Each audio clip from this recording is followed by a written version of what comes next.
Alrighty guys, it is time! It is time for the special tactics! Starting to the bottom left of the map, we have the one and only Hydra! And starting to the top left, we have his opponent. It is the young player from Germany, the Terran player, the German champion. We have HeroMarine for Team O Sports. So that's gonna be a good game. Hydra with the special tactics, HeroMarine with the power of youth. Why did I say that? That's a quote from a series, and I have completely forgotten which series that is, but I've heard that. Oh yeah, that's from Naruto, exactly. That's what Lee is saying the entire time, something like that. Alright, so now I remember. I'm happy because for a second I thought I was getting old and forgetting things. We have a pretty big map. This is game number 1 at the Esports Venture Cup between those two heroes. And this is the first game. So currently we're looking at the best of 3, and let's see what exactly Hydra is going to do right now. We are of course very curious what he's going to do, because he's the one that we expect crazy stuff from. And maybe he's gonna go for something like absolutely crazy, or we're just gonna see him in the good old-fashioned style. Whatever it is, we're gonna find out now what he can do against such a talented player from Germany, HeroMarine. He is definitely someone that has a bright future in RTS gaming ahead of him. But now we have him with a command center first on such a massive map. Scouted on the other hand right away by this probe. And the probe could be a little bit of a meanie and attack the SCV right away, which is a bad thing to do. So yeah, he's probably gonna get detention for this at some point, but right now he is gonna just harass the hell out of that SCV, and the SCV isn't too happy and is a little bit sulking, so it's just like going back to the main base and is trying to whine a little bit and complain at the other SCVs that he has been sent out to do that job, and then suddenly someone comes over and hassles it the entire time. So yeah, you can already see that it's a little bit moody, but whatever. Another SCV already came over, and that SCV is just, he has just a better work ethic. Like, it's going to work right away, completely ignores the probe. We have also like the tag team situation right there. Another SCV is going in, beating up the probe a little bit, and the second SCV works as a medic in his spare time, so patches it up again, and now with full health, the probe is trying to run away a little bit. That's usually what happens. Like, if a bully comes over and meets another bully, the first bully is usually like the one who suddenly turns out to be a sissy in the end. So right now, double kill here. Both of them die the death of a hero. SCV for an SCV, and in Dota we would now hear double kill. But unfortunately I don't have the sound files right now, and if so I probably wouldn't play them, but I just wanted to mention it anyways. Bottom left of the map, we have now for Hydra the second gas taken so far. Not really a lot of special things going on. The only special tactic that we have is the special nexus that is being built here. So then early expansion for Hydra, of course, after realizing that HeroMarine goes into a command center first, what do? You drop your own nexus. The only other thing would be a one-base play, but if that's not the case, then you really want to get that nexus out as fast as possible to catch up with your opponent. You could go into the cybernetics core first and then try to get your own tech out so that you have a tech advantage, and maybe get with the oracle, potential oracle, a little bit faster in there, or whatever you want to do. But usually you are going to try to just keep up with the Terran player at some point. Top left, we have now in the main base of HeroMarine triple barracks, and that is one of the things where I'm always a little bit like wondering why. Because here's the thing: if you're worried that your opponent is going to attack you, I feel an extra bunker at the front would go a long way. Getting those extra Marines in there is pretty cool to defend against a potential Oracle. At the same time, triple barracks is a little bit of a commitment. So it's always like a question, do you really use that to be aggressive right now? Because I cannot see that happening for a simple reason. There's this thing called the Mothership Core, and it's pretty annoying for Terran players, because that Mothership Core is the reason why a lot of Terran players cry at night. Silently, and when nobody else sees them, they cry. If you talk to Innovation, if you talk to Flash or anybody else, if you talk to Bomber, they're not going to tell you, but silently, when they think about TVP, they are shedding tears at night. Because that thing shuts down any ways of early aggression. If you think you're a trooper and you run in here with like 20 Marines, that Mothership Core is going to be right here, dropping that overcharge, and the Nexus is going to give you a beating, the beating of your life. And your Marines are going to run back home to Mama, and they are going to cry for the rest of the day. So Mothership Core is probably the most hated unit from Terrans since the start of Heart of the Swarm. So triple barracks at the beginning is pretty cool to get a bit of map presence and also get the Marines into the natural and the main base to work against an Oracle and against the Mothership Core coming over. But it's not going to really do anything in terms of like, yeah, I'm going to be aggressive here. Maybe if you get in the entire amount right now out there, then it could be like pretty cool, but you first of all need not only the stim pack, but you would also like to have the combat shield as well. So at this point, you can't really do a whole lot with that, and those Marines are, by the way, not on the low ground here, so suddenly the Stalkers of Hydra are starting to do a little bit of damage, sniping one Marine after another. With good micro, you can actually do a whole lot, because Stalkers are pretty fast, and Hydra has that micro. He might get a little bit older, but this boy still has the skills.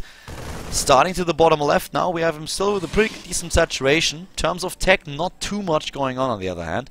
Like, he is, there we go, dropping that forge, dropping the second one, and also the robotic spay. The Stalkers are still trying to pressure here a little bit, but just looking at overall supply army-wise, very much the same. Worker supply, not too much of a difference. Both of them playing this a little bit passive there right now. Not going the entire distance just yet. It's just a little bit of poking. Just a little bit of looking. Is there a weakness in my opponent's build? Did he screw up somehow? Did he try to play too greedy? Is the bunker going to be repaired, or can I maybe even kill that thing? Yeah, not really the case at this point. But this is starting to get a bit like a big bio army. We also have now, of course, the combat shield upgrade already started. We have +1 started. Stim is about to finish. Single engineering bay though against double forge.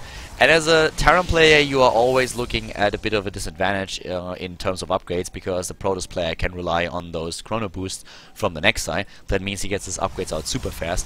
If you then start with a single engineering bay against a double forge, that means you are super far behind. So that can get pretty nasty.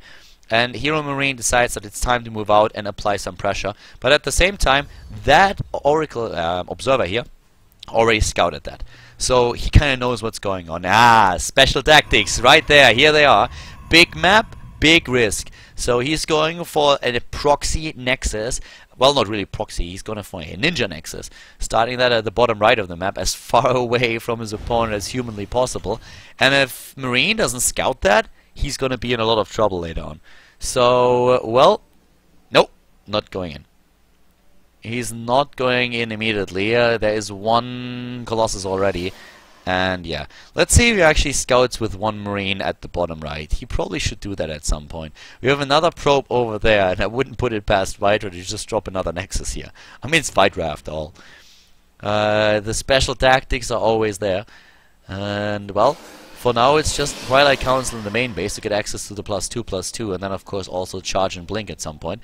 But ranged upgrade has been started. Hydra is turtling there a little bit, and we have a drop in the main base. And yeah, that is not going to work for too long. The one thing that I really liked from Classic today when he was playing against Gumiho was that starport with a couple of Phoenixes just to shut down the drop play and to make sure that drops could happen, but they're going to get shut down immediately. That was pretty cool. At the same time, I feel this is actually like he's getting another base. That means he's 4 bases against 2, which is pretty risky, but that also sells to the Terran player the idea like, alright, he took that base a little bit later than expected, but he's taking it. Instead of like, why is there no third base? It must be somewhere else. So there's the chase, but no blink upgrade means that those units are going to get away as soon as they drop another stim, and Hydra can't chase too hard here. He doesn't have the Mothership Core with his army just yet, and a recall is only possible if that thing lingers around. It's a little bit like a town portal in Warcraft 3. Not quite though, but similar. +2 attack upgrade, +1 armor upgrade has nearly completed, or has completed now for HeroMarine, whereas Hydra has a +2/+2 and charge on the board. And, well, the big thing for HeroMarine really is that he is working under false assumptions. He has nothing that walks down to that base and sees what's going on here. Hydra? I think you forgot something. Where's that waypoint? Give me that waypoint, buddy. Come on, you can do it. Come on! Where's the waypoint? Well, doesn't get it. Maybe now, maybe now. Not quite there yet. And no. But the Marine actually sees that, and that is unfortunate for Hydra. He can still use the recall if he needs to, but I think he saw by now already that the base was scouted, so he's probably just going to try to get as much out of the base as possible. Wouldn't have blamed him to cancel those 2 buildings, because that base is going to go down. well, he can actually defend with a warp in pylon here. He has another one right over there in the corner. But let's see how heavy that commitment is. A double drop against that base, that's gonna hurt. By the way, this is also maybe gonna hurt a little bit later on the road. But yeah, Hydra is not even yeah, he's recalling. So, as I mentioned before, that's something you can do, but that's also a risk. But now, of course, suddenly, this is very, very wide open. And to be absolutely honest with you, if that army would have been a little bit closer to Hydra's base, that would have been a bigger problem. Here comes the second recall. And now that army is going to move in again, and this base is going to go down. Well, is he going to hold with all those zealots? Maybe. He might.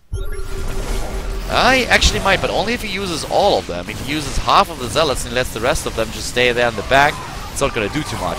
So that's going to happen. At the same time, this army is going in, and oh my god, one of those Colossi sniped right away. It's time to take Colossi down. The second one is a goner, and Hydra is starting to drop in supply here. HeroMarine with 150 is doing a great job here, kiting against his opponent's army, already dropping that Nexus at the bottom right. Hydra needs to decide where he wants to warp those units in, and I think he's going to abandon the base at the bottom right. There's no way for him to save it. The problem is it looks like it's going to be the same story for the base right here. He has another set of warp-ins already with his main army, but this is not going to be enough for it. It should at least not be.